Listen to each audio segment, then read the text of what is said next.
લસણિયા મમરાનું નામ સાંભળતા જ દરેક વ્યક્તિઓના મોઢામાં પાણી આવી જાય, પણ બહારના જે લસણિયા મમરા છે ને તે લગભગ વ્યક્તિઓને પસંદ આવે છે, જ્યારે ઘરના પસંદ નથી આવતા.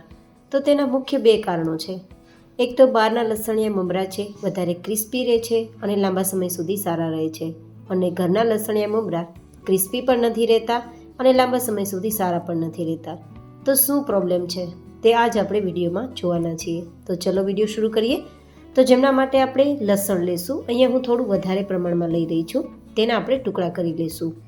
ખાસ કરીને અહીંયા આપણે લસણની ચટણીના ઉપયોગ વગર સેવ મમરા તૈયાર કરીશું, કારણ કે બહારના સેવ મમરામાં લસણની ચટણીનો પ્રયોગ નથી થતો. કદાચ એટલા જ માટે લાંબા સમય સુધી સેવ મમરા સારા રહે છે. અહીંયા આપણે પ્રિઝર્વેટિવના ઉપયોગ વગર લાંબા સમય સુધી લસણિયા સેવ મમરાને સારા રાખવા હોય તો લીલા લસણની ચટણી નહીં પણ સૂકા પાવડરથી આપણે તૈયાર કરી શકીએ. તો જેમને આપણે થોડા દિવસ તડકે સૂકવી અને ડ્રાય કરી લેવાનું.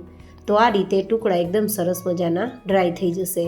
તો હું પણ હૂબહુ માર્કેટ જેવા લસણિયા સેવ મમરા બનાવવા માટે લસણની ચટણીનો ઉપયોગ નહીં કરું, પણ તેના પાવડરનો ઉપયોગ કરીશ, જેથી લાંબા સમય સુધી આપણા લસણિયા મમરા ક્રિસ્પી તો રહેશે પણ પ્રિઝર્વેટિવ વગર સારા પણ રહેશે. જોકે બહારના સેવ મમરામાં થોડું પ્રિઝર્વેટિવ પણ એડ કરેલું હોય છે, જે હાઇજેનિક નથી હોતું. તો ઘરે હાઇજેનિકનું ધ્યાન પણ રાખી શકાશે, હેલ્ધી રીતે પણ બનશે અને ક્રિસ્પી પણ રહેશે અને લાંબા સમય સુધી સારા પણ રહેશે. તો આ રીતે લસણનો પાવડર તૈયાર થઈ ગયો છે, તો હું તેને સાઈડમાં રાખી દઉં. માત્ર 1 ચમચી લસણનો પાવડર લઈ રહી છું અને સાથે 2 ચમચી જેટલું કશ્મીરી મરચું, જે થોડું ઓછું તીખું હોય. જોકે તમારે તીખાશ પ્રમાણે મરચું ઉમેરી શકો, તીખું પણ લઈ શકો, એ તમારી પસંદગી રહેશે. અને સાથે નમક મિક્સ કરી દઈશું, અડધી ચમચી જેટલું. આ મિશ્રણને આપણે મિક્સ કરી દેવાનું છે. એક વાત ખાસ યાદ રાખવાની કે બહારના સેવ મમરાના કોઈ પણ પ્રકારનો વઘાર નથી થતો કે તળવાની પ્રોસેસ નથી થતી. તો આજે આપણે પણ હૂબહુ માર્કેટ સ્ટાઇલ લસણિયા સેવ મમરા તૈયાર કરવા માટે અહીંયા કોઈ પણ પ્રકારના ગેસ ચાલુ કરવાના ઉપયોગ વગર, મીન્સ આપણે ન ચટણી બનાવવાની ઝંઝટ છે, ન તેલ ગરમ કરવાની ઝંઝટ છે, ન વઘાર કરવાની ઝંઝટ છે કે ન તળવાની ઝંઝટ છે. એકદમ યુનિક તમને રીત શેર કરીશ. તો આ રીતે પાવડરનું મિશ્રણ મિક્સ થઈ ગયા બાદ હવે આપણે લેશું અહીંયા મમરા. તો અહીંયા હું છે ને થોડા કોલ્હાપુરી મમરા લઈ રહી છું.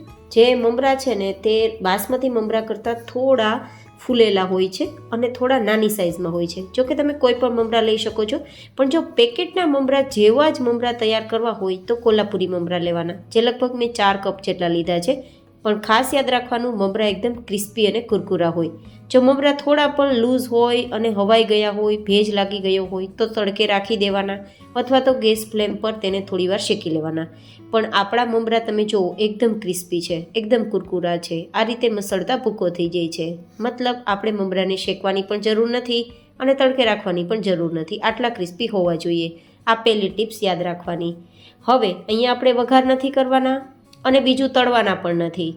અને અહીંયા આપણે એકદમ સરળતાથી ગેસના ઉપયોગ વગર મમરાને તૈયાર કરીશું, એકદમ મિનિટોમાં. અને હૂબહુ પેકેટના સેવ મમરા હોય, જે લસણિયા મમરા હોય તેવું.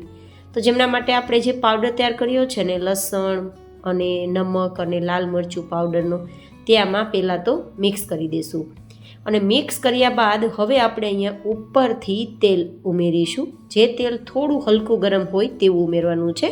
તો તમે શાક વઘારતી વખતે કે કોઈ ગેસનું કામ કરતી વખતે તેલને થોડું ગરમ કરી અને પછી તેને કાઢી શકો છો, તો એક્સ્ટ્રા ગેસ ચાલુ કરવાની જરૂર નહીં રહે. તો આજની આપણી પ્રોસેસમાં ગેસ ચાલુ કર્યા વગરની પ્રોસેસ જ ગણાશે. તો હું અહીંયા સૌપ્રથમ 2 થી 3 ચમચી જેટલું તેલ મિક્સ કરું છું અને પછી આ રીતે હાથની મદદથી રબ કરીને આ રીતે લસણિયા સેવ મમરા બનશે ને તો લાંબા સમય સુધી ક્રિસ્પી પણ રહેશે. જનરલી ઘરે લસણિયા સેવ મમરા બનાવીએ છીએ ને તો લસણની ચટણીનો ઉપયોગ થતો હોય છે, જેના મોઇશ્ચરના કારણે મમરા છે ને લાંબા સમય સુધી સારા નથી રહેતા. એક તો ક્રિસ્પી નથી રહેતા અને બીજું કે ખરાબ પણ થઈ જાય છે, ફૂગ પણ આવી જાય છે. તો આ બંને પ્રકારની જે ખરાબી છે તે તમે દૂર કરી શકશો આ રીતે સેવ મમરા તૈયાર કરશો તો. હવે આમાં તમારે સેવ ઉમેરવી હોય તો ઉમેરી શકો છો, બટ ખાલી જો તમારે લસણિયા મમરા ખાવા હોય તો આપણા લસણિયા મમરા તૈયાર છે. હું અહીંયા સેવ નથી મિક્સ કરતી, તમારે કરવી હોય તો બેસન સેવ આવે છે તે આમાં મમરા સાથે જ મિક્સ કરશો તો જે સેવ છે તેમાં પણ લસણની ફ્લેવર આવી જશે અને કલર પણ મમરા જેવો જ આવી જશે. એ તમારી પસંદગી રહેશે. બટ મારે તમને લસણિયા મમરાની ફ્લેવર હુબહુ માર્કેટ જેવી કઈ રીતે લઈ આવવી અને કઈ રીતે તેને સારા લાંબા સમય સુધી રાખવા, ક્રિસ્પી રાખવા તેની પ્રોસેસ બતાવવાની હતી મેં તમને બતાવી છે. તો આઈ હોપ કે તમને મારો વિડીયો પસંદ આવ્યો હશે. વિડીયો પસંદ આવ્યો હોય તો લાઇક કરજો, ચેનલને સબસ્ક્રાઈબ કરજો. ફરી મળીશું નેક્સ્ટ વિડીયોમાં. ત્યાં સુધી stay healthy and stay happy.